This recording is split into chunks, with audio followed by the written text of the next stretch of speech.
I used to do lots of things.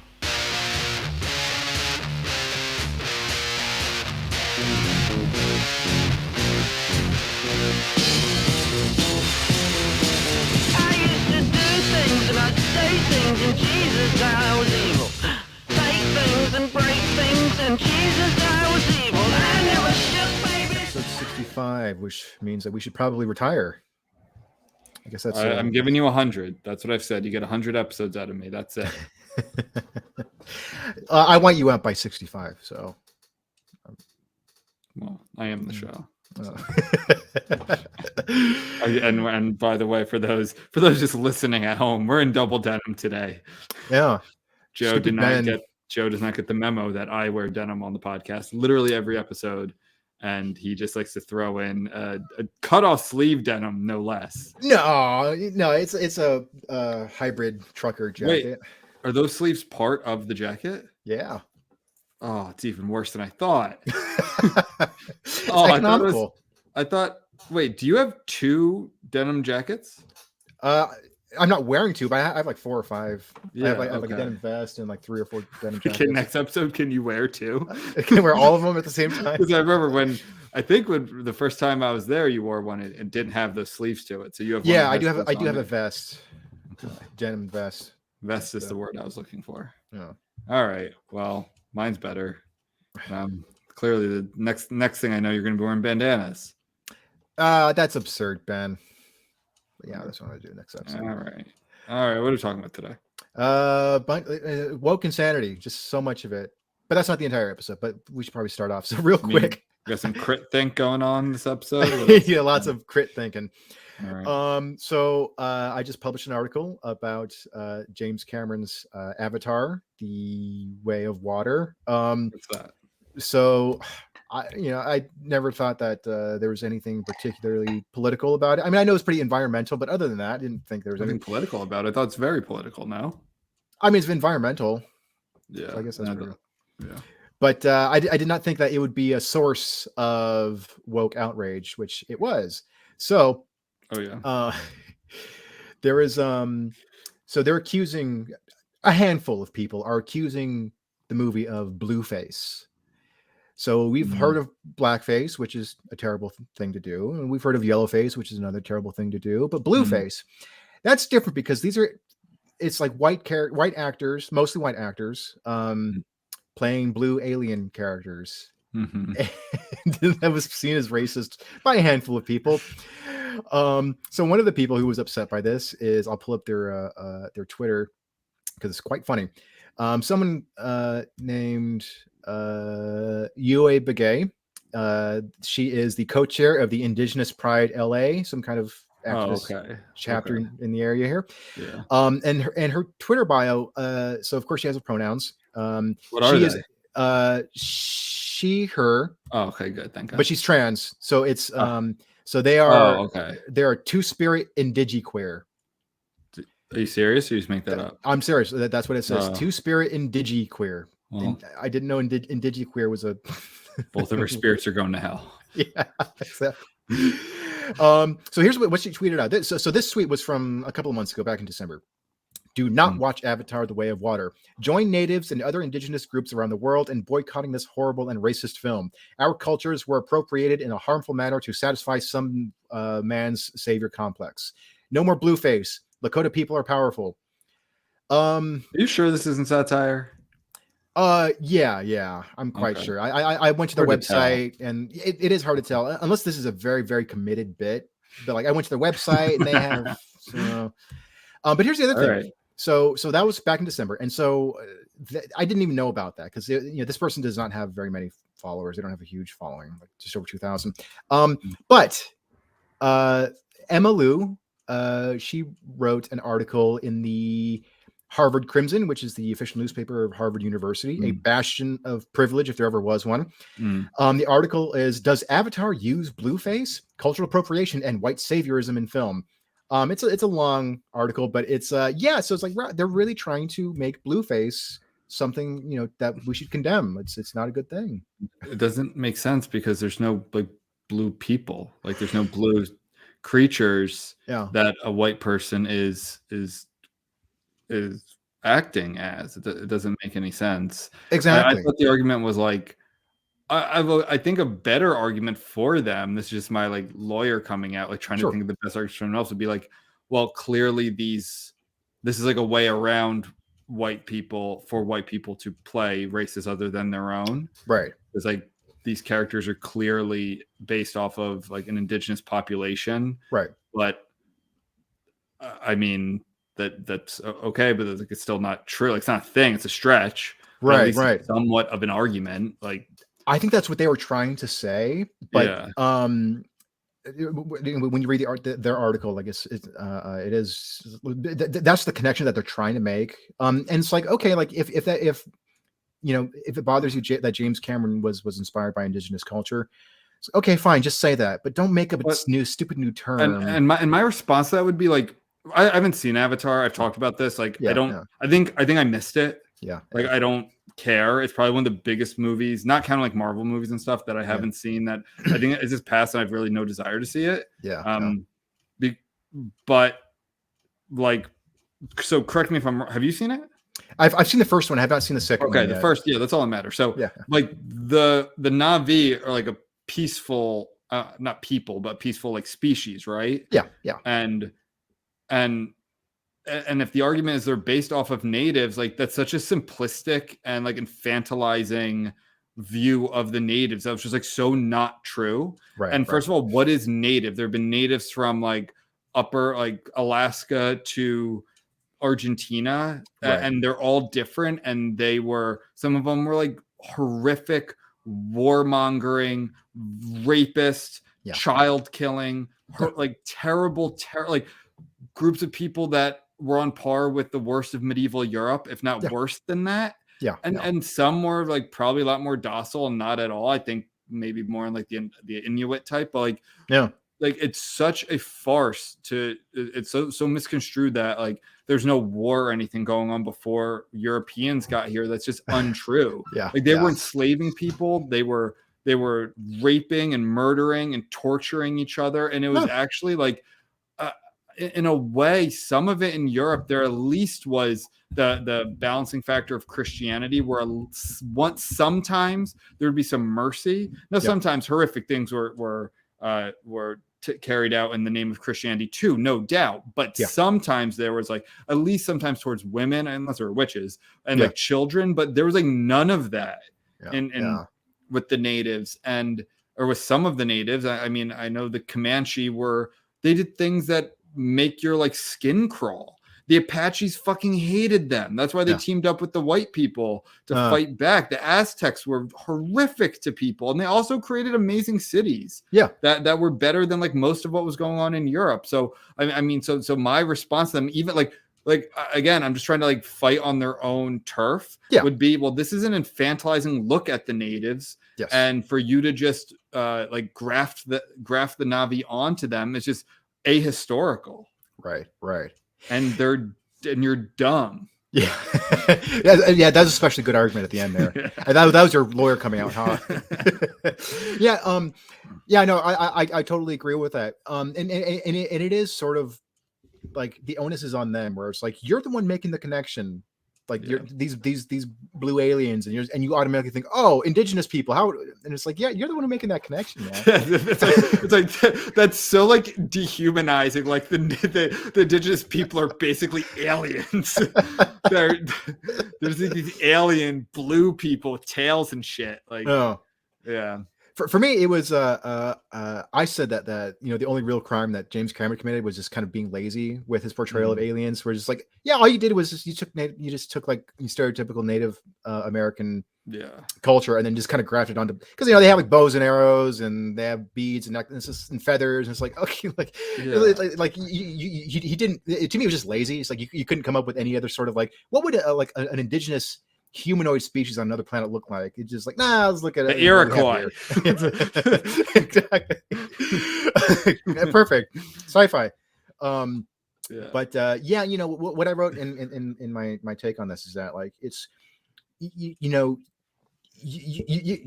even if you're 90% progressive, or even if you're 100% progressive right now, next week there are going to be some more boxes that you have to check off. You're like, oh shit, I also have to do this and I have to believe that and I have to sign on to this before I can be a left-wing person. So it's just sort of like, okay, yeah, we all agree, right? Blackface is bad, yellowface is bad, and now I have to say that I have to be like, yeah, blueface is bad too. Like, yeah, this is one of those areas where it's weird because there's definitely some like clear lines of like a objectively white person can't play an objectively black person. Sure. Right. Yeah. Like doesn't mean you can't change a character from one to the other. Actually, going back to last episode, Cinema Speculation, Taxi Driver, we didn't really talk about this part of it, but Harvey Keitel's the white character was a white pimp that Quentin Tarantino in his research and speaking with people, like basically that was non-existent. There really was like no such thing as a white pimp in New York City. Like the mafia and other organized crime definitely conducted prostitution, right? Like there's no doubt about that. But the concept of the white pimp, it didn't exist. And they actually changed the character from the book who was black to a white character, one to give Harvey Keitel a role because they really want him in the movie, and two because they actually thought it would be more controversial to have than Travis Bickle shooting up only black people at the end when he's like trying to save Jodie Foster, and this way he gets to kill some white people too. So diversity. And that's a funny thing because there's that argument. Understandable. This was the 70s, a very tumultuous time.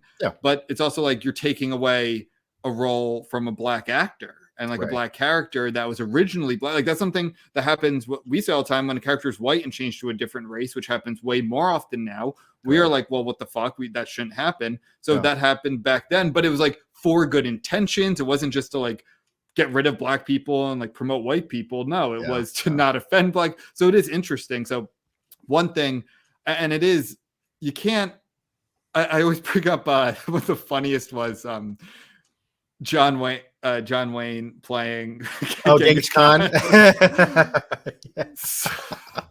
so absurd. Like it wasn't even offensive because it was so ridiculous. The offensive one that everyone knows is the Breakfast at Tiffany's. Where that one's like it really makes it doesn't sit well. Was it Mickey Rooney? Mickey Rooney, I think. Playing a Japanese character. Like buck teeth, and it's like, oh, that's really so goddamn offensive. But at least when I watched Breakfast at Tiffany's, at least 2-3 years ago, they didn't cut it. They did say they put a little note in the beginning, times have changed, this offensive character, yada, which is like fine. Do you need that? All right, fine. I'd rather have that than it getting cut. I think most people today will watch that and be like, what the fuck? Like, but but when you start getting into more, whether it's race or country of origin, like I always complain that all the American icons aren't played by Americans. Daniel Day-Lewis, David Oyelowo, I always fucking mess his name up. I can't think of more off the top of my head, but like lots of British actors, basically, usually sometimes Australian or Spider-Man. We had two Brits play Spider-Man. That's right. We had two Brits play Spider-Man. But even like historical, and those are Americans because he's from Queens, like he's an American guy, he's a character. Like they're played by the same race, but not by the same country. So it does get a little strange. Like where do you draw the line? Eventually, it's going to be like I bring up the movie. I think it's Rosewater. We have Gabriel, what's his name? Gael. I forget his name, but he's Latino and he's playing an Iranian character. And it's like, well, that's kind of a stretch. There's really, besides them having like beige skin, there's not that much in common between them. But he's a good actor. Like he plays the part, but is that okay? Because like they're both brownish. Like, I don't know. I don't know if that passed today. I mean, you had like Jack Black playing a Mexican in Nacho Libre. And I thought he was actually pretty great in that. I thought he played very convincing. Yes. You had Jack Black. So that seems like it's okay. It was so cartoony. It was cartoon, but so was Balls of Fury with Christopher Walken playing. That's right, Chang or Chow or something. Like, yeah. I think that one's definitely considered not okay. But so it's weird, right? And yeah. and that is like I think that's more of like and Latinos are weird. You guys are strange. You're like a mix of stuff, and so can a white person play you? But like white Christopher Walken playing a Chinese guy, it's so I don't know. I think we're gonna get to the point where it's like, well, this character is of this ethnicity or from this region, when really they should like a Punjabi's playing a Gujarati, or I know with Aladdin, the Princess Jasmine was played by an Indian woman, an Indian actress, instead of a middle, like, I don't know if it's fucking made up. Aladdin's Agrabah. It's not a real place, but so. Did you ever see Tromeo and Juliet? It was like that really trashy version of Romeo and Juliet. Came out in the early 90s. No, I've seen Romeo plus Juliet, which I actually like. So Tromeo. So have you heard this film studio called Troma? They just make really low budget, like exploitation, trashy. They're pretty wonderful. What else have they made? Their most famous is The Toxic Avenger. But they actually like kind of helped launch the careers of a few famous people. Like I know Vincent D'Onofrio got to start doing Troma movies. Really? Oliver Stone appeared in. Okay. So, but it's one of those things where it's just like cult. It's like lots of tits and gore, but it's like really goofy. Yeah. But they did a right around the time of Baz Luhrmann's Romeo and Juliet movie from the 90s. They did their own version of Romeo and Juliet called Tromeo and Juliet, and it's like this New York City punk rock version of Romeo and Juliet. Oh, okay.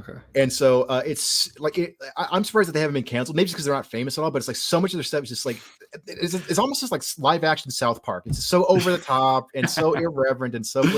There's character, Juliet. It's been a while since I've seen it, but she needs to go see somebody who has something that she needs, and they're like, oh, go see Chang at the opium den. Oh god. So she goes, and like Chang is actually a black guy, and then she just goes up to him, and he's wearing like full like Asian garb and everything. She goes, are you Chang? And then he goes, girl, get over it.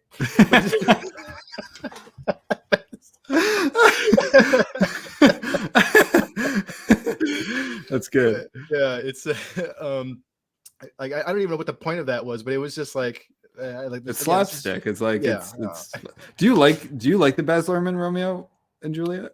I watched it in high school, and I thought so did I. Right. We watched it in high school too. I like it. I always really enjoyed it. I thought it was. I mean, because it's very like Venice Beach, right? It's very like LA.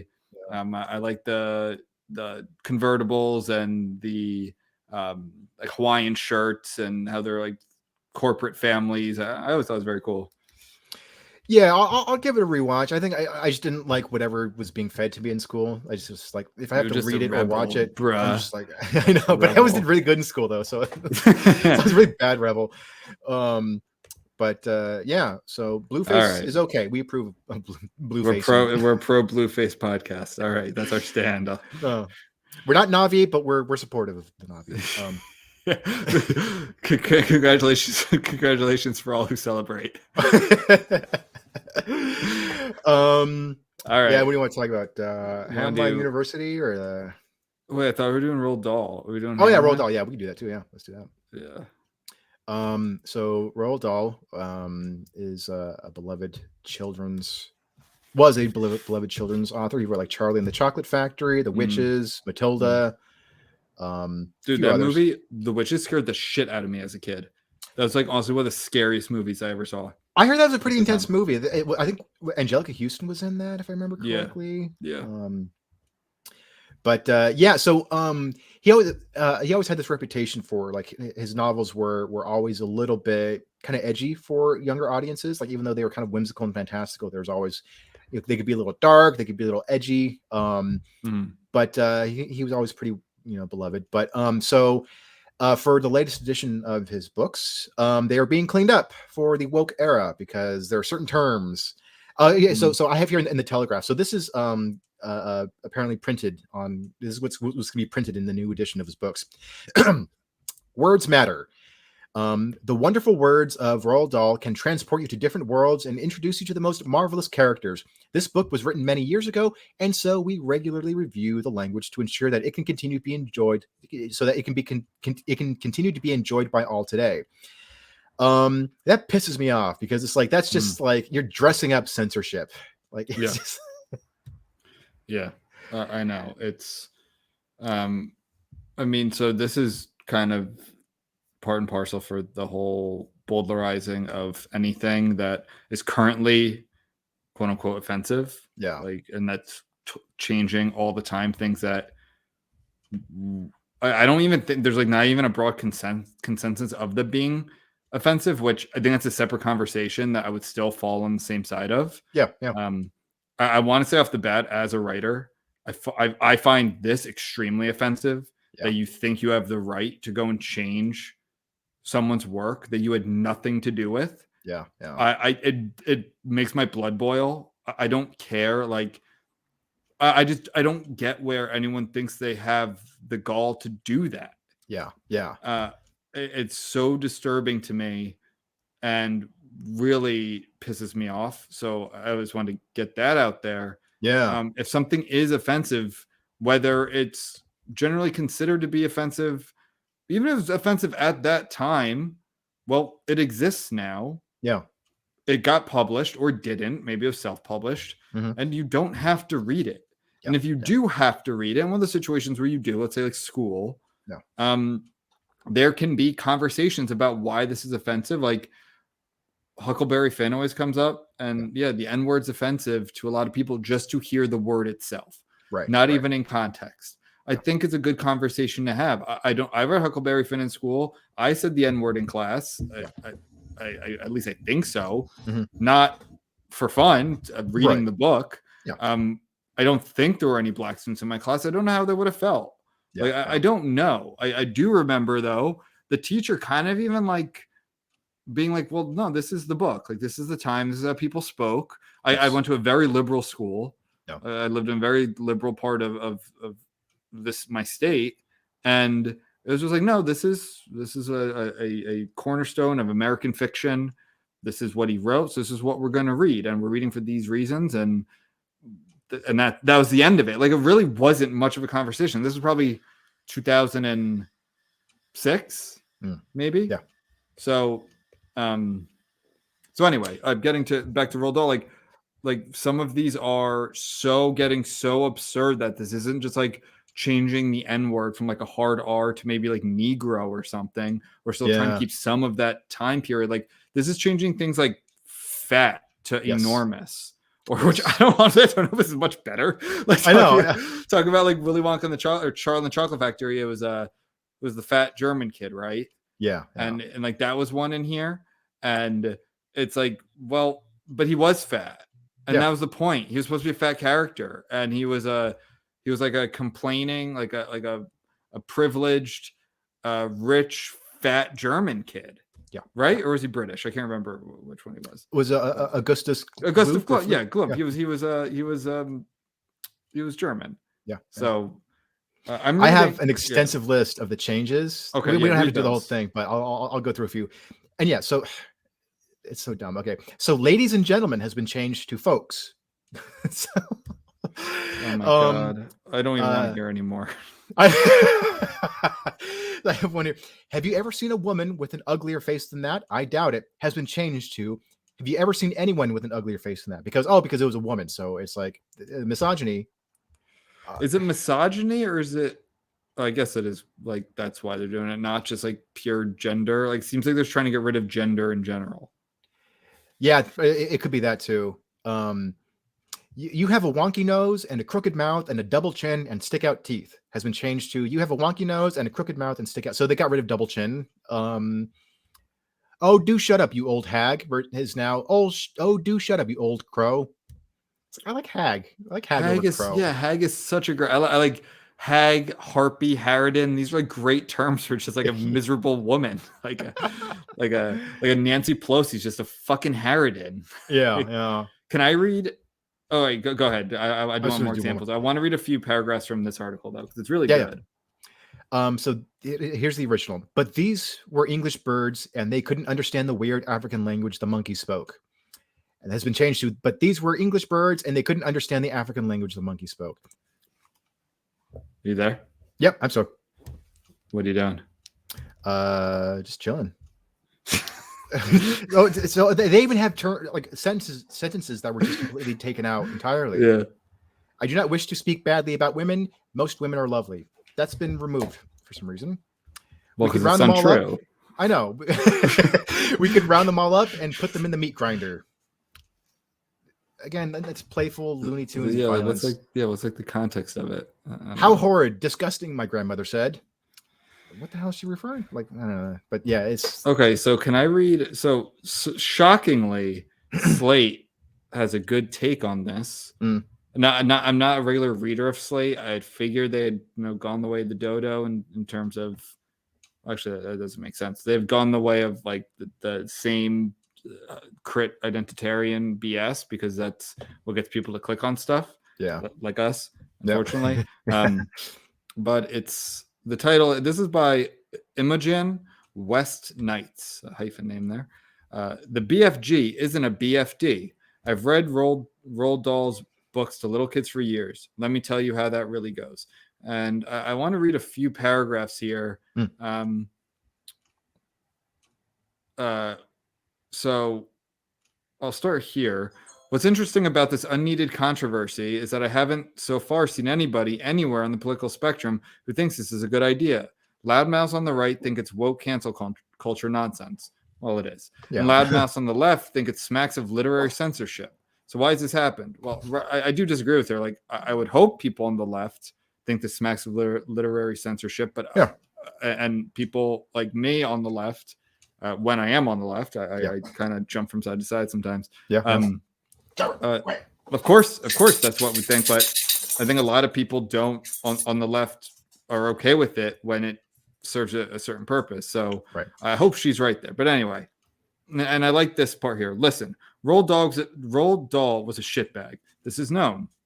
Infamous in an infamous 1983 interview, he said that there's a trait in the Jewish character that does provoke animosity. Maybe it's a kind of lack of generosity towards non-Jews. I mean, there's only a reason why anything crops up anywhere. He was, by some accounts, a more general racist, a misogynist, a bully. I understand the publisher's impulse to look at these works, which bear marks of the views of their author, and want to try to buff them out to higher shine under the gaze of the contemporary world. Generally, though, I don't think it serves anybody very well if we scrub away everything that is troubling in this way. It's uncomfortable that the world has changed and that many cultural works of a time before now still exist and are enjoyable. Sometimes it's an obvious move to make small changes to a literary text to update it for modern audiences. Surely few would dispute, for example, that the changing of the name of Agatha Christie's and Then There Were None from what it used to be removed offensive language while preserving the value of the work. What did that used to be called? So, I think it had the N word in it. I'm looking it up. Oh my God. Yeah, because it was literally called 10 Little. I think it was changed to 10 Little Indians. But I think it was something else. Right? It was 10 Little N words. Yeah. Holy shit. All right. Well, yeah. Okay. I think that's a great example. And then, and I have to title though, 10 Little Indians, and that was already changed in the.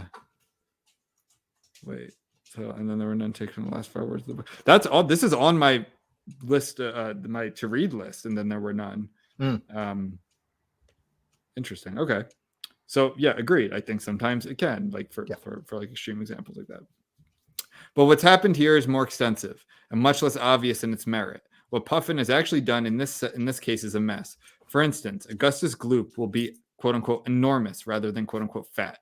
This performs no sensitivity purpose because the character is fat. Much of his strand of the plot revolves around this fact. And even taking the word fat out at all implies that fat is an insult in and of itself, rather than a descriptor of one possible body type. What has been achieved here?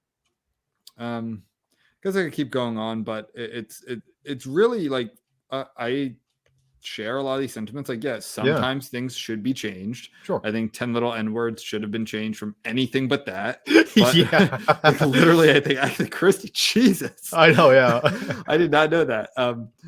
And then, but yeah, it's just, it's she doesn't get into why I find it so offensive. Is that like, how dare you? Yeah. But like it's not serving any purpose. It's manipulating for like a current climate that will change. Like some of these words will change in a year. Like you could ask the same thing to this, not to a general audience, not to any sort of even close to a plurality, but to just like add to this small segment of people who give a shit about this stuff from this side. Like they'll change on themselves. They'll be like, well, these things now are offensive. We have to change it again. Right. And I think a lot of that is there's a segment of the society with this political persuasion that is a sick fascination and gets off on control, and that could be controlling language or words or wearing your mask or having your vaccine or whatever it is. Like it's the same thing.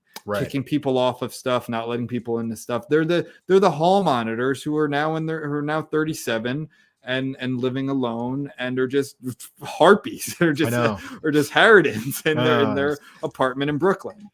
One of the things that cracks me up so much about this controversy is that it's not done with the intention of comforting kids. It's about comforting adults, like woke adults who are childless. Like, when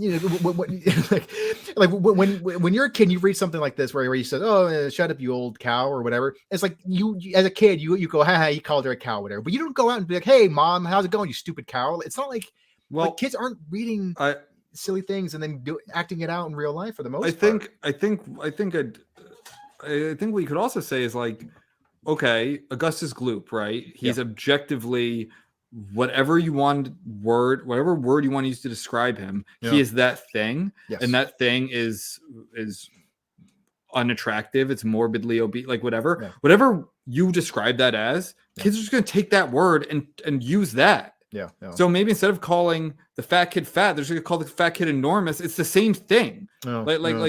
Because that's what kids do, because kids are mean and they have to be taught empathy and sympathy. And, this is what you say to people, but like, changing the word, like honestly, you would have to change Augustus Gloop, which would then be changing a character, which changes the whole, like a huge plot point. Which is even worse. I know. So so that brings you full circle to just don't do anything. Keep it, and you can give context for some things that are like now really considered insensitive or whatever. Like, I don't know, kids will also understand. I don't know. I shouldn't say kids are terrible, mean, because they can be, but they can also be the most sympathetic, most empathetic people. And you like, that's part of the process. Right. So. And like, it's not like there's all this graphic sex and violence in these books. Like it's edgy, but for 9-year-olds. So it's like it's almost like you're giving your kid permission to kind of dabble in kind of edgy name calling sort of thing. So it's like, I'd rather that kind of introduce that to them rather than like them finding out about certain ideas without me knowing. So it looks like, as a parent, I can have the conversation with my kid and be like, I know it's funny that they're calling Augustus fat, but you shouldn't do that in real life. Okay. Like, don't, but it's just like, but now, it's like they're taking away that important parenting moment. Now parents can't, like, it's just like, don't worry, we're going to parent your kids. We're going to like, desensitize. We're going to sanitize these books for you, so you don't even have to worry about it. It's like, but parents should kind of have some kind of conversation. Like, it reminds me a little bit of what's his face, D. Snyder, like when he was testifying to the Parents Music Research. And so one of the things that he brought up was like, parents should listen to the records that their kids listen to, and they should be able to have that conversation of like, I think you're old enough, I think you can handle this, or no, here's why you should. But it's like, but what Tipper Gore was going to do was like, hey, we're gonna decide what's appropriate for your kids. Like, no, let me do that. Let me figure out what's appropriate for my kids. Right. I also think that his books were, and then became movies, were like, they were interesting and they felt different, and they struck a balance between kind of like childhood wonderment, like a chocolate factory, or a child with magical powers, right? That was Matilda. And a cabal of witches, like underground witches. I can't remember the plots of all of these, but they also had I mean, that's pretty scary in itself, but they also had like edginess to them, right? In Matilda, you had that terrifying principal or headmaster, or whatever they would call it. Yeah. And in Charlie and the Chocolate Factory, like kids literally were dying. Yeah. And you had this slave population of Oompa Loompas, but they weren't like in literal chains and whipped or anything like that. But like they were some sort, like it can get kids talking about things like labor and lottery and business. Like Willy Wonka was this incredible businessman and these sorts of things that like are important for later in life. It's not just like TikTok videos that are just to scroll to the next thing to get that dopamine burst. And you like, it's no one's job to mess with any of that. Yeah. Yeah. Which brings me to my next point here. So in the Telegraph article, I want to read a couple of short paragraphs here about, like the ethics of going back and changing an author's intent. Matthew Dennison, who wrote a biography of Roald Dahl, Teller of the Unexpected, published last year, says Dahl was particular about the language he used. Dahl typically worked 7 days a week for a year on one of his full-length novels and was drained by the experience, which involved extensive rewriting as he worked, followed by a lively back and forth with his editor. The process of editing often focused on individual words or particular expressions, as Dahl kept faith with some of the interwar slang of his childhood. An aspect of his vocabulary up to his death continued to recall the enthusiasms of English prep school boys. This is both natural to him and deliberate, as he resisted interference. His relationship with editors included marked fractiousness on Dahl's part. Overruling proposed word changes made by the American editor of The Witches, Stephen Roxburgh, Dahl wrote, "I don't approve of some of your Americanisms. This is an English book with an English flavor, and so it should remain." So it's like this isn't just cleaning up a few things. It's like you're actually messing with the author's original intent. Like we should preserve that, because like we talked about. It's like a year from now, these new sanitized versions will probably be considered offensive. Like, oh, you can't say enormous. You can't describe a person as enormous. So it's like, at some point, we're just going to completely lose what he wrote. I mean, so I'm very, sometimes I might fetishize like literature and books. And it's one of the few things like, I don't collect books because I don't really like people who just, I don't say I don't like people. I don't like the idea of just like having books to have books. I think a lot of that got exposed during like COVID, where people just like buy books to put behind them so when they're on their Zoom calls to look smart. I think you should enjoy the books. I write in my books. I don't really care. Yeah, I like ones with nicer covers, but if I could get this one for $5 less than this one, like I'll just get that. Yeah, as long as it's in a good enough condition and doesn't have like other people's writings in it. But so maybe I do fetishize him too much, but like I do think there's something so important about retaining an author's intent and their messages and their works, and it could provide context for the future. There could be warnings for the future. It could be pure comfort, just entertainment value. It could be a way to look at how people spoke during a certain time, which is so important. I was listening to John McWhorter's podcast a few weeks ago. He has he's a linguist, a linguistics podcast, and he was talking about this one book he was reading. I can't remember what it was, but like for a linguist, how hard it was for him to read it because it's written in a certain style of the time.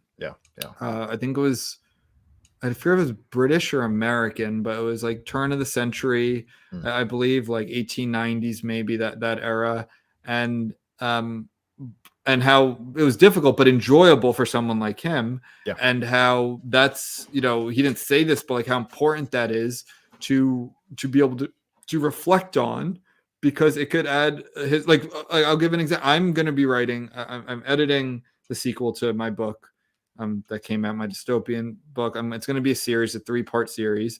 But after this one, I'm going to take a break and write something else. I just kind of have to. And this book's going to take place kind of in the antebellum, not South, but like basically antebellum New Jersey, and Delaware and Philly, in that area. So like I'm reading books that take place during that time, and some primary sources and some novels to get a feel for how did people talk? How did the law work? How did like, and that's important. So if someone changed the Underground Railroad Diaries that I bought to fit our times, well, then I would be writing an authentic work. Right. And they used the N-word a lot back then because they were literal slaveholders. Like they were actual really, really racist. Some of them were really, really racist. Right. Even some of the people who were considered the most progressive use terms today that would be like, that would get you fired from your job, that would get you pilloried. And they were saying these things. And like the context was they wanted to end slavery, but they're saying really fucked up things. Right. That like, and that's important to know that context and to understand that historical time. And also, like, in some ways, it would be even more sensitive to scrub that, because it makes it seem like, oh, slavery wasn't that bad. Yeah, people weren't using the N-word that much. It's like, no, actually, it was a pretty fucking bad time. But so there's a part in that book where I won't get into this too much, but like where they're literally talking about how like it's now like how progressive it is for them to say, I think it's Negro or colored, and like the less say Negro and the real racists say the hard R. So I said the N-word, and then it's like in the middle's Negro, and then like the progressive people say colored. It's like colored now. If you call someone colored now, like you're getting like fired from your job. If I just like, man, the Los Angeles Lakers are full of colored people. Like, oh man. So I don't know. It's very funny though. I remember making a note of that. It's like, so I have to have like my abolitionist characters be saying colored and thinking that they're like really on the cutting edge here. Right. Yeah. That was considered woke. Yes, it was like the shibboleth of like the 1850s. It's like, oh no, we say colored here because we're Philadelphia and we're like progressive. And like, it's like, jeez. Oh man. Yeah. Anything else on Roald Dahl? I mean, hopefully. So I don't think we did a good job of explaining. Like, is this happening? Like, is this happening where they're changing all of these, or is this like a proposal or what? I believe so. Because so gay. In fact, they might have already done it, because at the comparison that I have here, I have the 2001 editions of his works and then the 2022 edition. So it looks like this might be in the final stages of being published. So the excerpts you were reading, those changes had been made. Yeah. Like I said, I mean, the words that were changed. Yeah. So I don't know. Maybe there's going to be a market for like original transcripts. Of, I know. like, yeah. Original editions. I mean,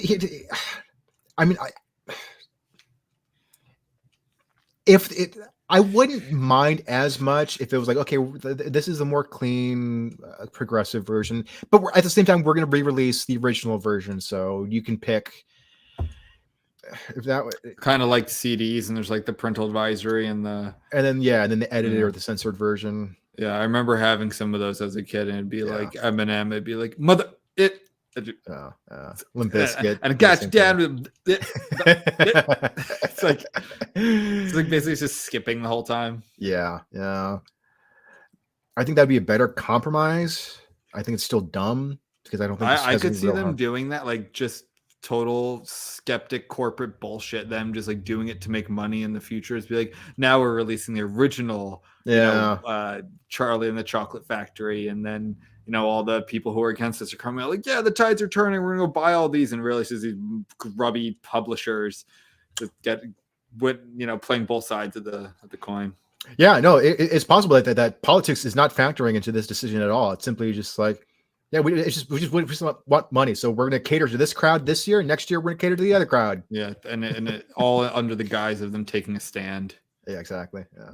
God damn, I hate publishers so much. I know that if anything, like that idea, that conspiracy theory that you just created, that's going to spread like wildfire as soon as this episode drops, is actually a little scarier. It's a little more. It's more uncomfortable to me than. It's not a conspiracy theory if it's true. That's true. What are you sucking down over there? Hooters. Oh. When did you start that bottle? A week ago. What is it again? Hooters what, vodka? No, this is straight American straight whiskey. Hooters makes whiskey. Yeah, they got a whole line of they got light rum and dark rum. I saw speaking of Hooters, I saw a funny not bumper sticker. It was like, how a truck like a pickup truck will have the back window. It's not like the bumper, right? But it's like the back window. So I was walking in like the downtown of the town where I work. I just had a pair of like tits. I'm just like, you know, a pair of boobs, and it said "dump them out." And I was like, that's such a funny way of asking someone to flash you. Dump them out. At first, I was like, "That's so crass," but then I started laughing. I'm like, "Okay." If it was like, "Show us your tits," I'm like, "All right, it's kind of, let's say it's lame, or it's like, flash us or whatever." Girls Gone Wild would dump them out. It's really funny. And then next to it, I had a "Let's Go Brandon" sticker. Oh, nice. Oh. Yeah. I feel like you could say that to a feminist, and then it's so over the top that they would laugh. Or it's like, okay, like that's like if you went up to a feminist and you said "flash me," they'd be like, "How dare you?" But if you're like, "Hey, dump them out," she'd be like, "Dude, it's so like feminism is so crazy now because there's like factions." Yeah. Like the Women Liberations Front or Women's Liberation Organization or Women's Liberation Front is like very much anti this whole like pro sex work stuff. Yeah. I remember I was listening to Bridget Fettis talk about this, and it's like their whole thing is like, don't listen to what these liberal feminists say about sex, because like don't listen to what they're saying. Listen to what they tell their children. Like, are they encouraging their children to go into sex work? It's like, no, they're not. They're encouraging them to get into USC or Stanford or whatever. Like, they're not saying go into sex work. Like, and in fact, if their children were going to sex work, I'm sure they would do everything in their power to get them out of it. Yeah, it's a very much what's the term she uses? I like a lot. Not privileged politics, or I don't know, comfort politics. It's kind of like people living in gated communities saying defund the police. It's like, you're gonna have private security, like you're okay. Like luxury beliefs. Maybe? Luxury beliefs. Yeah, that's actually it. I think it's luxury beliefs. Because it doesn't affect you. Exactly. Yeah. All right. What next? Guide me, my Sherpa. Hamline Sherpa. Hamline University. That whole. Oh, are we doing that? Okay. Yeah, you want to? I think it's pretty small. It's pretty easy to sum up really quickly. Yep. So Hamline University, which is in Minnesota, within sometime the last couple of months, a professor was fired. I believe she was teaching art history, and she got fired. Or I shouldn't say her contract was not renewed because she showed 2 images of the Prophet Muhammad in her class, which is not. It's haram. Yeah. And so here's the thing: one student complained. Yeah. And that caused a whole controversy. And so the president of the university like released a statement saying, this should not have happened, and blah blah. And here's the thing: the professor actually, in the syllabus that she gave to the class before like the semester began, said, "Hey, here's a list of the works I'm going to be showing in class." Mm-hmm. And even on the day of her showing the class these images, she said, "Okay, I'm letting you guys know. I'm going to be showing pictures of Muhammad. If that bothers you, you can walk out of the class, and then you can come back in when I've moved on from that part of the lecture." Mm-hmm. And somebody still complained, and then it led to her not being rehired. It's the same, and we'll go more into this, but like the point I want to make real quick is that it's the same.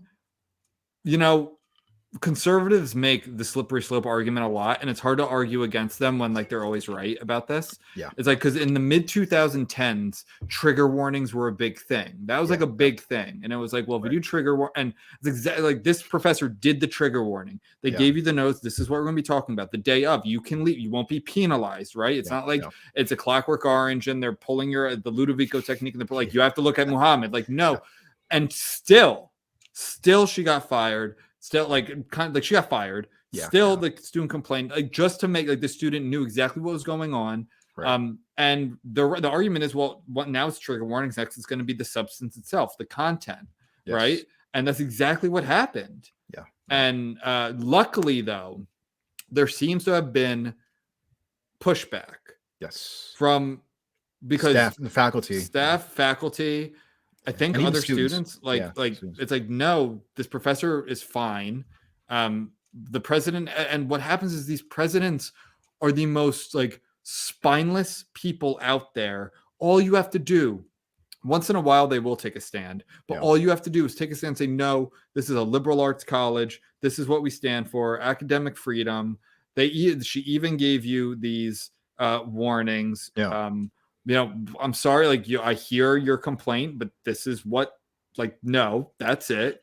Go back to class. We gave you so many fucking chances to not see that, and you still did it. Like, what a fucking retard! Like, even if she didn't give the warnings, right? It's like, even if she didn't give a syllabus for some reason, and you didn't know that Islamic art was going to come up, or you knew Islamic art was going to come up, but and again, this is, for the record, this is not like Charlie Hebdo. Right.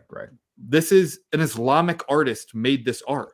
Yeah, like, it's not parody. It was not making fun of Muhammad. No, it was not making fun of Muhammad. It was in reverence. It was, I believe, a Persian artist who I don't know who it was, but famous Persian artist who and people do this all the time with Islam. Like, it's not the same everywhere.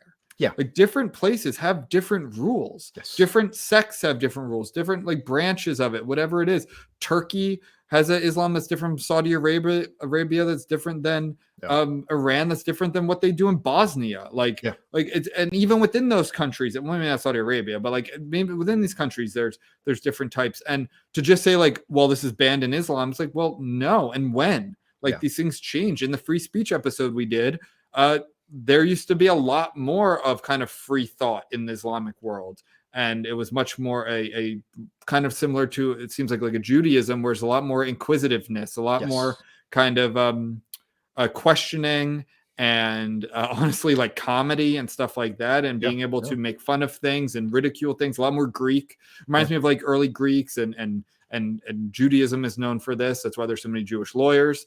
And I mean that like honestly, like that. I think I truly believe that's like it's a really cool aspect of the religion, is you don't just take everything at face value like you do more in Christianity and Islam. You question things more. And I do think that makes good lawyers. And to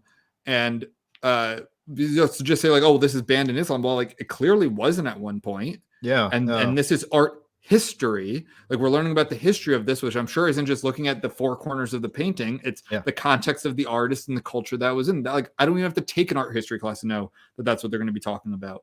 And luckily, while the president was completely spineless, usually the staff is also spineless, and will maybe you'll always hear like, oh, they sent me emails of support or letters or calls or texts, but not publicly. But here, like, no, it was public. And this is what we've said. There has been a pushback. The Great Awakening is over. Doesn't mean you have to constantly fight and be on your toes like we were seeing with Roald Dahl. Like if this was 2020 or even 2021, I think it would be a different story. Yeah. Now, did she get her job back? No, she filed a lawsuit. Good for her. It was dismissed, or the wording of it was a little weird, like because like but I know that she's taken it. I think she's taken it to the federal level now. Okay, I don't know. But so here's the other thing that frustrates me too. The president actually then ended up releasing like an apology saying we must handle that situation, but they didn't offer her job back. So I thought they did. No, I don't think so. At least not from what I've seen. She just declined it. Well, I don't know. Okay, regardless. But also I was going to say, Jake Mackey, who was on the show a couple weeks back, and we touched on this controversy a little bit, and he pointed out something interesting, which was that presidents of universities work for the professors. It's like it's their job to provide make sure that they have the resources and what they need to teach students. So it's like, I was talking to another friend about this, and he's like, that was fucked up of the president of the college to take that stance, but they shouldn't lose. Oh, because there was a petition, I think, that was started by a faculty for the president to step down. Right. And he goes, but they shouldn't lose their job. And I was like, this is not somebody losing their job because they said a joke 12 years ago that was offensive. This is somebody, this is demanding somebody lose their job because they're bad at it. Yeah. So I in this case, like I'm actually fine with like if the president of the university steps down, it's like it's like you failed in supporting the professor. I know it's extreme. If they gave their job back, then it's like okay, fine.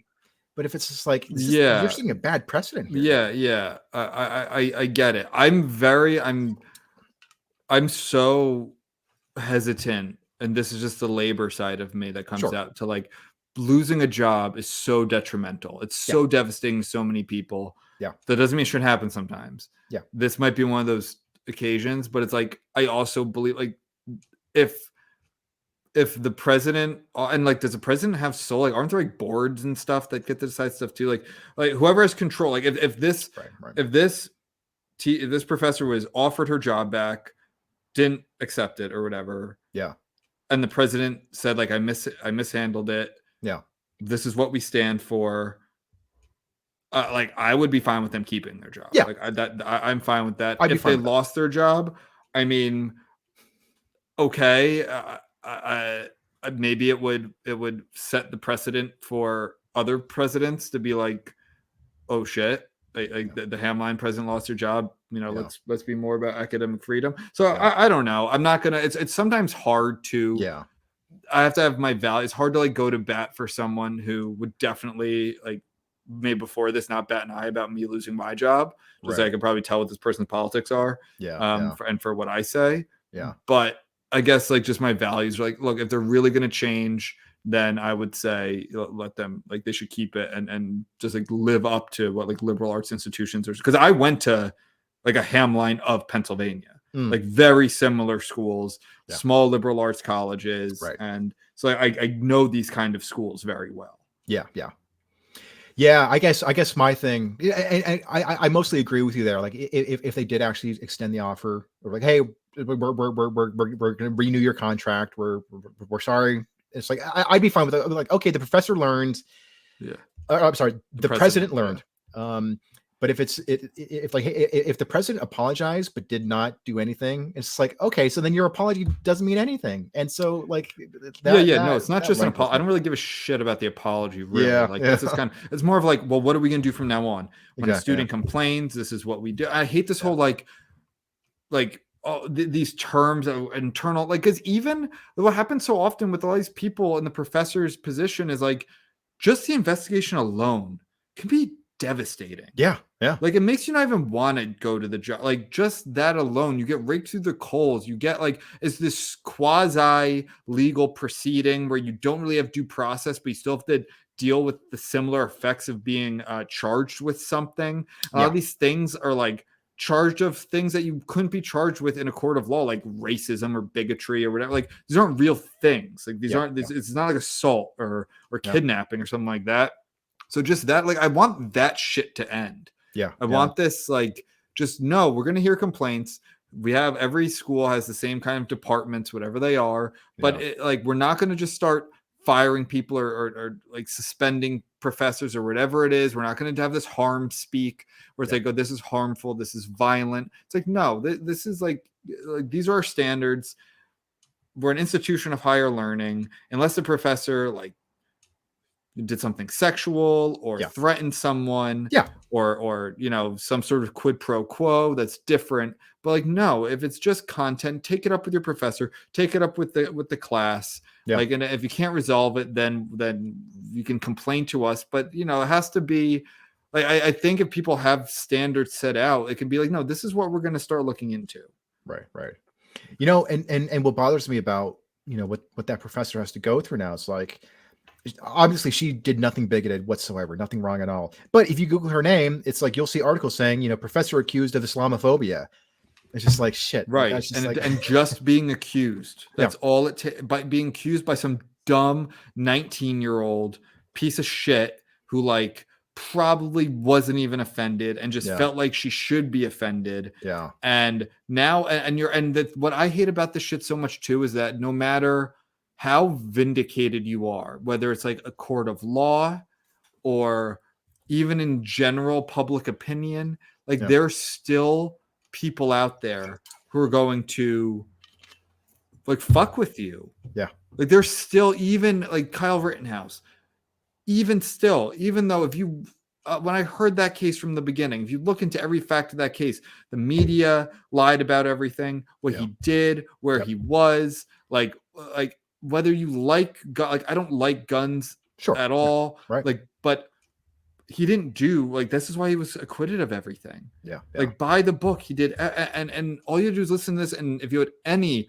sort of legal background at all, you'd be like, oh no, like I was saying that I remember a guy, a contractor in my house said like he like heard as a lawyer, he's like, hey, what do you think about this? I'm like, he's gonna get off. Yeah. Like he's gonna get off of all of it because this is a political, and even the judge said that in the case. Like the judge basically said he shouldn't have been charged. With these things. But even still, people on Twitter or Facebook or whatever, like going to say horrendous, horrible things to him. Yeah. And I guess it's a little more. He did kill someone, or he did shoot. He did kill someone in self-defense. He did shoot another. Like, so it's a little more out there, but like still, fair or not fair. Fire. Whatever these. No. Fire. ACLU? No, the Islamic one. Whatever it is. Like people who follow that are like still going to say shit about her. Yeah. Like, and she didn't do anything wrong. She was teaching an art history class, and now she has to deal with this, even if there's like a small percentage population. Like, there's like she was just an anonymous. I think she was even an adjunct professor at a small university, a small college up in Minnesota. Yeah, and I think that sucks. Like, it's real. Like, I don't think people quantify that or qualify that, I should say, as much as we should. Yeah. And also, it's like if you're a college kid, and even if you come from a devout Muslim family, it's like, come on, you're away from your parents. Like, you should be like, oh, I'm going to see some infidel art. Nice. Like, finally. Muhammad. 14th century. There he is. I never saw it before. Yeah. I'll keep an eye on it because I might do like a sort of follow up on the article, because the last I really followed, I looked into it. It was like a week or two ago, and the case was being she's going up to the federal level, I think. I hope she sues the fuck out of them. I do. I sometimes think, and I'm not just trying to be litigious, and legal cases can suck so hard. But if you can get, because luckily there are groups, like political groups, whether it's FIRE or FAIR or the ACLU, when they do good work or whatever, like they will take cases to help set precedent, to like make a stand. Like sometimes that's what you have to do. You have to sue. Like they did that with the Oberlin case. Maybe we should talk about sometime. I don't know if you remember what that's about. And this bakery sued them. They got a huge judgment. Oberlin just hasn't paid it. No. Whenever Oberlin tweets something, I replied, "Pay the bakery the judgment you owe." Yeah. And they turned off replies. Not just to me, because a lot of people would say that, but but you have to sue. Sometimes you have to do it to fight back, because that's sometimes the only chance you get. Yeah. Well, so we will keep you updated, and we'll be sure to let you know a week after it happens here on the Reckless Muse. Yes. Yeah. Do you want to talk Crimes of the Future? Or you want to? We can. Yeah. Let's do it. Yeah. We'll talk about it for a few minutes. Yeah. All right. What is that? Crimes of the Future is a movie written and directed by David Cronenberg. So what do you think? Like, just your overall thoughts on it? Like it? It was okay. Yeah. It did not really come close to expectations I wanted.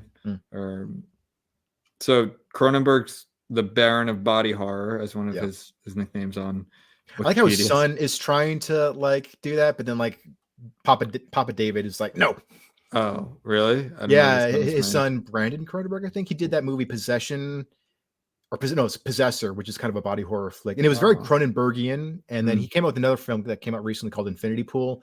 I have not seen it, but my friend said that it sucked. It was kind of like very watered down Cronenberg, but it does seem like I wonder if he's in a competition with his son. Like whenever his son releases a body horror flick, he's like, no. I'm the reigning king. As long as I'm alive, like I'm doing body horror. Yeah, well, that's it. So I'm gonna read. I know what I'm gonna do here. I'm gonna treat you, Joe. I'm gonna read my review. Finally.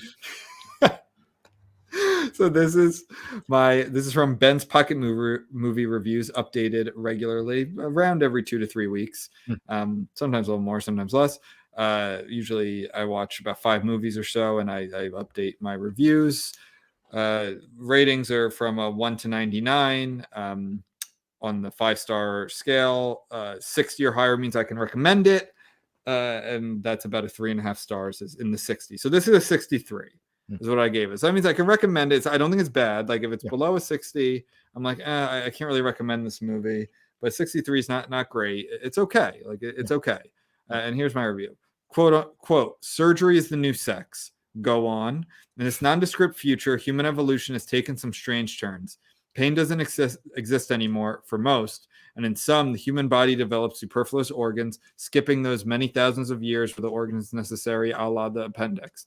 I came for body horror, and I'm not positive that's what we got. Yes, people dig knives into each other to feel pleasure, and yes, our protags, Viggo Mortensen and Léa Seydoux, are performance artists wherein Caprice, Seydoux, operates on Saul Mortensen using an insectoid remote control in front of an audience. There's little from what we've come to expect of Cronenberg in terms of gore. In fact, the action is tempered and lacks a climax. The movie feels futuristic and low budget at the same time. I think he needed more extras. The radical evolutionists, quote unquote, make Greta Thunberg look like two Boone Pickens. These guys have modified their digestive system to allow them to digest plastics. We'll feed off our own waste, is one of their quotes. Lang, Scott Speedman, hopes that an autopsy of his murdered son will prove that their evolutionary goals are natural. I didn't fully understand nor care why the government didn't want this to occur. The plot fails in establishing who or what to care about.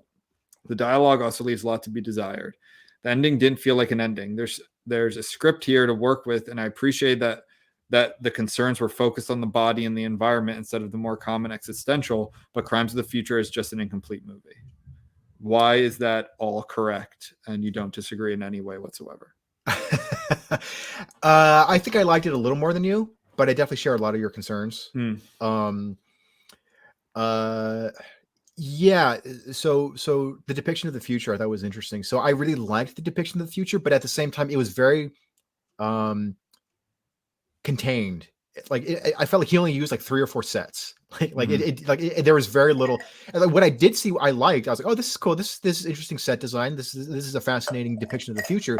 But it was also like, okay, it's like there's an office and then like an apartment and like another apartment and like another apartment, and it's like, oh, and then it just seemed like everything took place in a handful of rooms and like weird kind of abandoned buildings, sort of. Yeah. And which again I thought was cool, but it was sort of like it just still felt very contained. Like, this had a but contained.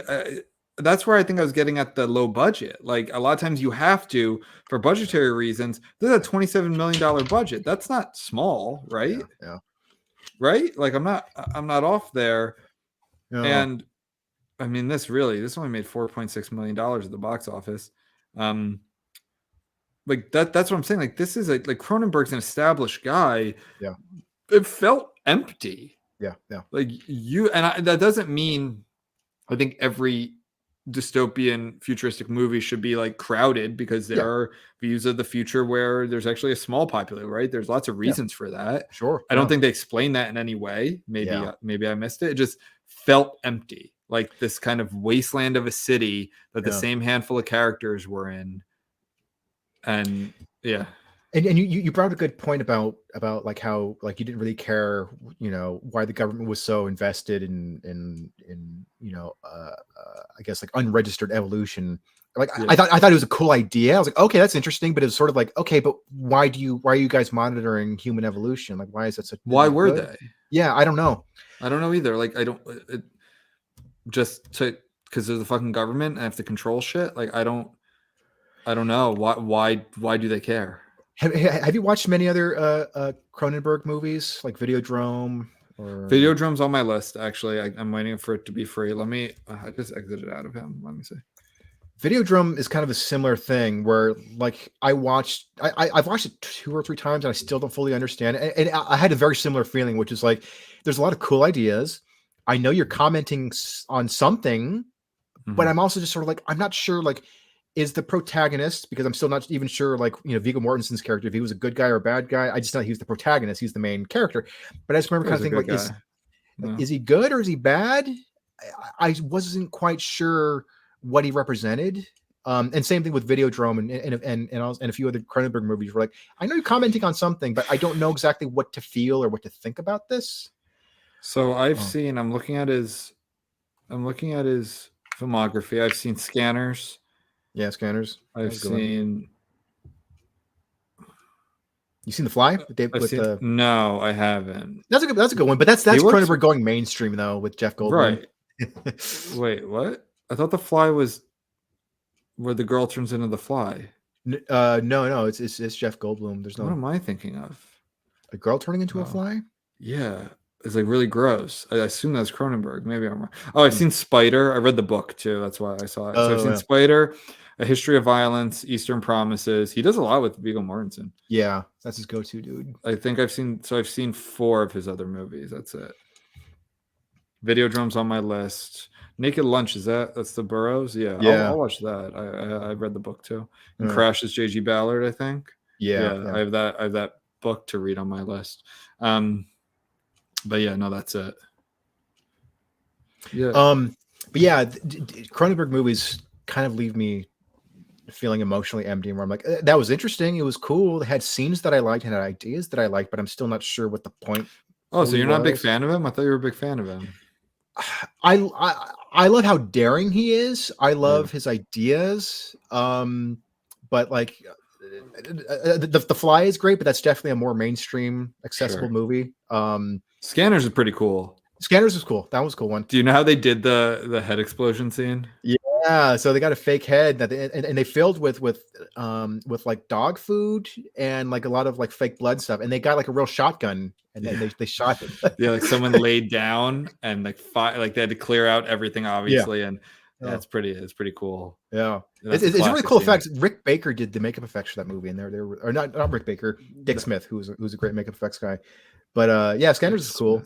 Wait, who did Rick Baker? Did he do RoboCop? No, that was Rob Bottin. Oh, Rob Bottin. Yeah, he's great. Yeah. I thought he didn't do Scanners. No, but a lot of those guys, I think it was interesting back in the 80s. Most makeup effects artists, it was kind of incestuous. They all knew each other, and they were all basically taught by Dick Smith, who was like the grandfather of modern makeup effects guys. That's cool. But yeah. So what? But I mean, so story wise, we thought, like, I think you and I agree. Where I say there's a script here to work with, but like it's just kind of like missing stuff. Like it's bones without, like, there's like not a lot of meat on these bones. Yeah. But what do you think about the, like, I mean, we came for the body horror, right? Like that's why I went to see it. I like anything kind of sci-fi, dystopian, future-y, but like what, to me, that's like honestly where it delivered the least. There's a lot of body, but not a lot of horror, because usually when Cronenberg does body horror stuff, it's usually like a fear of what your body is doing. So for example, like The Fly, where like Jeff Goldblum's like his body is mutating and like the people around him are shocked and disturbed by his transformation. So there's usually like that horror element. And then also in Videodrome, I won't give much away, but there is kind of an interesting commentary about how the media and television kind of affects humans, and I won't go into much detail after that. Okay. But he often treats the body as something horrific, which I find fascinating. Where your body's doing something you don't know, and you're afraid to go to the doctors because you don't want to know the truth. But at the same time, it keeps getting worse and worse. Whereas this one was just sort of he was kind of fetishizing like bodily mutations, which I thought was which I actually thought that was interesting. So maybe not so much horror, but it was still I still liked that aspect. I loved I guess it didn't come through my review. It was the first thing I said was like, surgery is the new sex. I thought that was really cool. Yeah. I was like, because it's the idea that, like a lot of dystopian stuff, it's taking a kernel of something now and stretching it out to this extreme at a point in the future. And where sex is becoming, I don't know, Joe, if you dabble in pornography, but sex a lot of times is becoming very violent. That's a lot. I know Bill Maher went on a whole thing about that. It's like, used to watch like, a softcore porn movie or something, and there's a plot and two people making love, and now it's just like, it's really, really intense shit out there. That will there be a point where we go beyond that and just kind of take the sex out of it, and it's just the violence? I thought that was really smart in this. And to plug my own book, it takes place approximately 100 years in the future, and it's kind of like there's a taste now there. We've gone beyond sex with androids, where now there's a craving for sex with humans again, and like but keeping that the whole point of the androids were created to have the most violent sex that you want and to get away with whatever you want, to temper that that craving, but now we're past that, and we want not we, but a segment of the population wants that, but with humans again. It's kind of like the concept of the Jurassic World, where they make the dinosaur that's just more scarier, and it's like, well, T-Rex isn't good enough, so now we need something worse than that, right? Yeah. So, one of my favorite scenes in the movie was when Kristen Bell, I hate that name, is so annoying because I never know what it is. Yeah, but the chick from Twilight.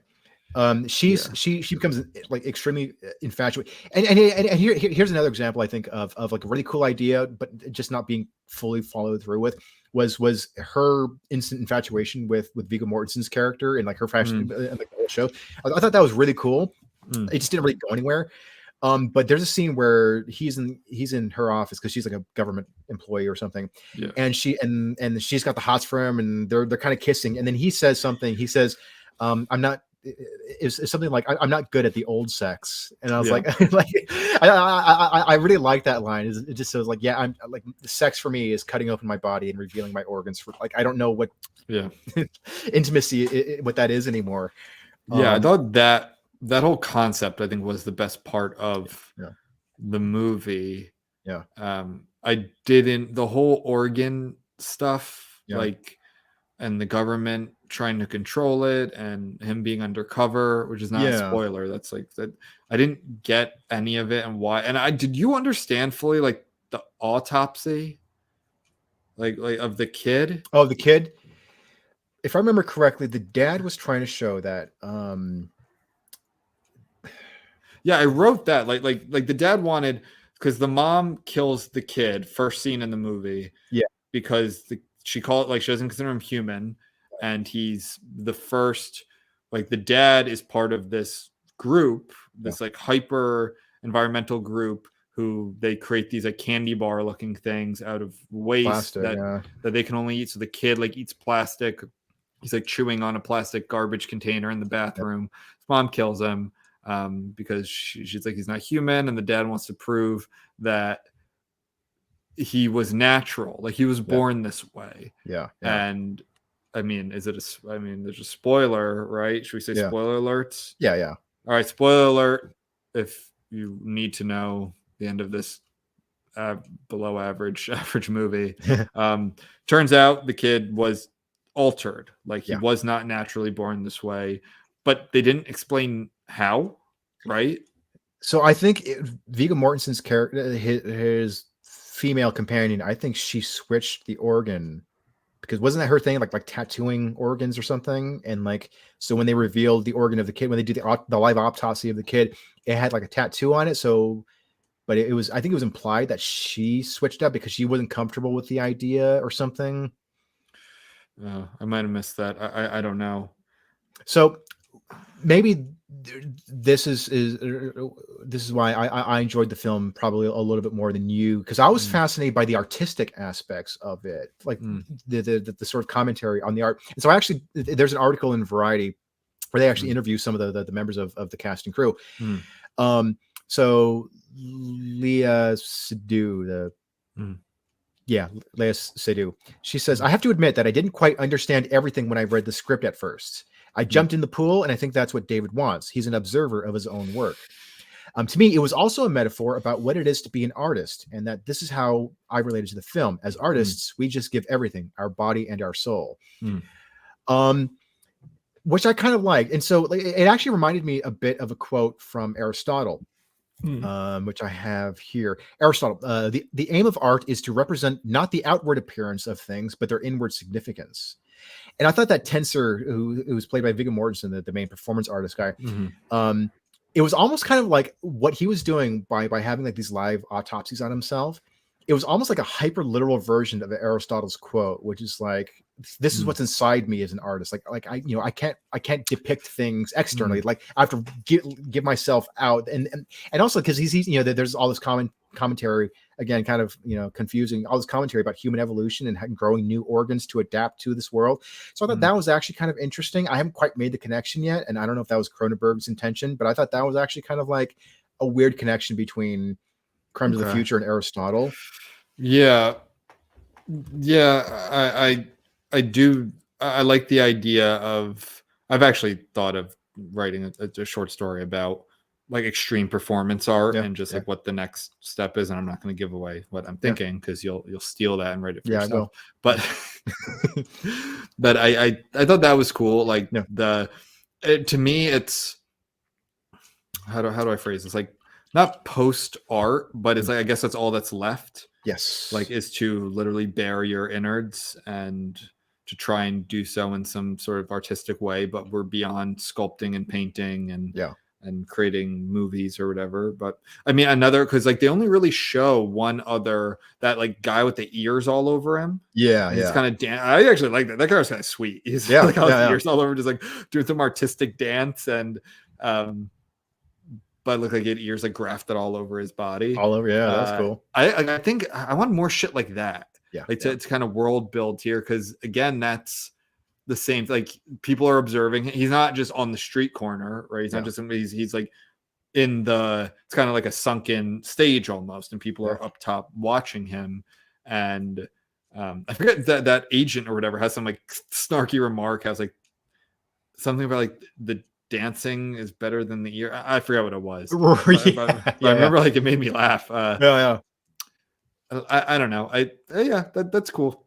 It's again, I don't think it's a bad movie. It's just it wasn't what I was expecting. I feel like it needed to be beefed up a little. Maybe it's like honestly adding a little to the runtime. Like just a little. I need a little more. It was barely an hour and a half, and I felt like it could have done with at least like another 20 minutes. Like just a little more content. Another thing that I thought was kind of interesting. So like the future is depicted as like this very bland, very drab future, which I was cool with. And I wondered if this was like, it was almost like, artists in this, bleak future kind of ran out of things to transmute into art. So it was sort of like, this is it. This is the last thing that I can do. Like so many of the characters are sort of devoid of like emotion and expression. And, there's a little bit a hint in here, but it's like there wasn't much humor or romance. It was just like everybody's sort of like just almost robotic in a way. So it was almost like this is the last thing that we can possibly show to an audience. It's just like me, just my God. It's like there's no emotion, there's no experience to be had in this world.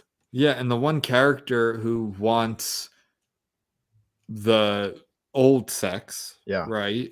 She's like jittery and weird and of course she's attractive. It's Kristen Stewart who's like she's an actress, she's an attractive looking person, like she's a weirdo and she's not Léa Seydoux who's French and sexy and like and gets like weird implants put in her forehead and she's the one doing this kind of body horror surgery sex. The character who wants the traditional like the regular I think like beautiful sex is who wants to like share your body in a way that's not carving you up is like this weird person.